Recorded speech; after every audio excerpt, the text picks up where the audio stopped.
Assalamualaikum warahmatullahi wabarakatuh. Saya Syafnia Putri, kelas 10 IPS 2.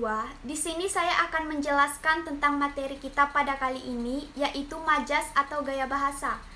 Di sini saya akan menjelaskan beberapa majas, dan yang pertama ada majas perbandingan atau disebut dengan perum atau asos maupun soni metalegor. Di dalam majas perbandingan ini ada perumpamaan atau asosiasi. Yang dimaksud dengan perumpamaan ini ialah majas yang membandingkan dua hal yang berbeda tetapi dianggap sama. Ditandai dengan penggunaan kata seperti umpama, ibarat, laksana, bagai, bak. Contohnya seperti anjing dengan kucing. Selanjutnya, personifikasi. Yang dimaksud dengan personifikasi ini ialah majas yang mengumpamakan benda mati seolah-olah hidup dan dapat berbuat seperti manusia. Contohnya, pena menari-nari di atas kertas.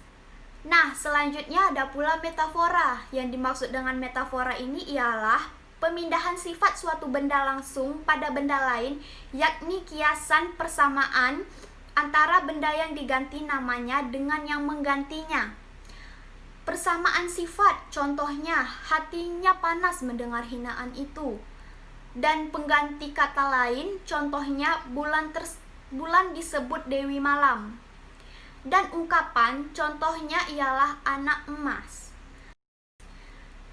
Dan yang terakhir ialah alegori. Yang dimaksud dengan alegori ini ialah majas yang mengandung sifat-sifat moral manusia yang dinyatakan dengan lambang-lambang, berbentuk cerita fabel dan farabel.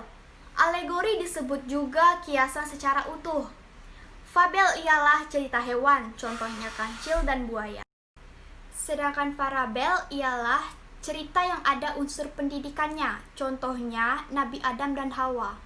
Dan kiasan secara utuh ialah mendayung bahtera rumah tangga. Nah, selanjutnya yang kedua ada majas pertentangan atau biroparti. Di dalam majas pertentangan ini ada hiperbola, litotes, ironi, paradoks, dan antitesis. Yang pertama hiperbola. Yang dimaksud dengan hiperbola ialah majas yang menyatakan sesuatu secara berlebih-lebihan. Contohnya, keringatnya menganak sungai. Aku mau hidup 1000 tahun lagi. Dan yang kedua, ada litotes atau hiperbola negatif. Yang dimaksud dengan litotes ialah majas yang menyatakan hal yang berlawanan, memperhalus keadaan dengan maksud untuk bersopan santun. Contohnya, terimalah bingkisan yang tidak berharga ini. Dan yang ketiga, ironi. Yang dimaksud dengan ironi ini ialah majas yang menyatakan makna yang bertentangan dengan maksud, mengolok-olok atau mengejek. Bisa dibaca. Contoh, cantik sekali tulisanmu hingga tidak bisa dibaca. Dan yang keempat, paradoks. Yang dimaksud dengan paradoks ini ialah majas yang mengemukakan dua kata yang bertentangan sepintas lalu tidak masuk akal tetapi dapat diterima. Contohnya, dia orang kaya yang miskin. Nah, yang terakhir, antitesis, yaitu majas yang menggunakan paduan kata yang berlawanan dalam kalimat.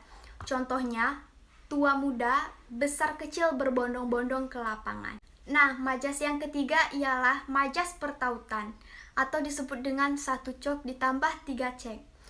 Di majas pertautan ini ada metanamia. Yang dimaksud dengan metanamia ini ialah majas yang menggunakan nama ciri atau nama hal yang ditautkan dengan orang, barang, atau hal lain sesuai dengan pengganti. Contohnya, dia naik Garuda ke Jakarta. Selanjutnya ada pula alusio, yakni majas yang menunjukkan secara tidak langsung ke suatu peristiwa, tokoh, dan tempat, dapat pula berupa peribahasa dan pantun. Contohnya, saya masih kecil saat peristiwa 630 SPKI, Soekarno-Hatta dikenal sebagai Bapak Proklamator. Bandung adalah Parisnya Jawa. Di mana bumi dipijak, di situ langit dijunjung, sudah gaharu cendana pula. Dan selanjutnya ada eufemisme. Yang dimaksud dengan eufemisme ialah majas yang menggunakan ungkapan halus untuk mengganti ungkapan yang kasar. Contohnya, bapak itu kurang pendengaran. Selanjutnya, sinekdok tolem pro parte.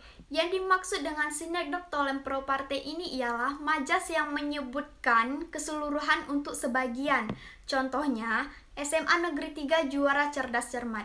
Nah, yang terakhir ada sinekdok pars pratoto.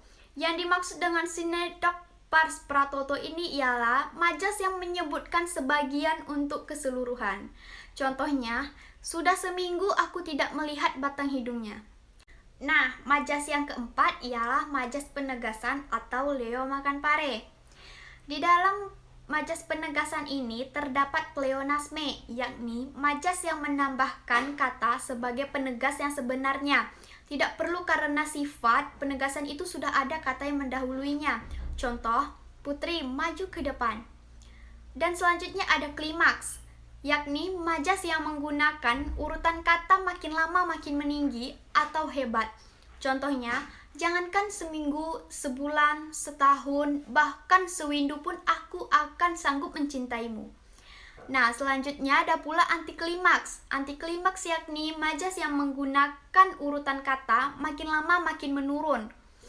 Contohnya, jangankan 1000, 100, bahkan 1% pun aku tak punya. Dan selanjutnya ada pula paralelisme. Yang dimaksud dengan paralelisme ini ialah majas yang menjajarkan beberapa kata atau kalimat yang penulisannya seperti puisi. Bila kata yang diulang terdapat di awal kalimat, disebut paralelisme anafora. Bila kata yang diulang terdapat di akhir, disebut paralelisme epifora. Contohnya, kepadamu aku memohon, kepadamu aku berlindung, kepadamu kuserahkan hidup dan matiku, cinta itu suci, kasih itu suci.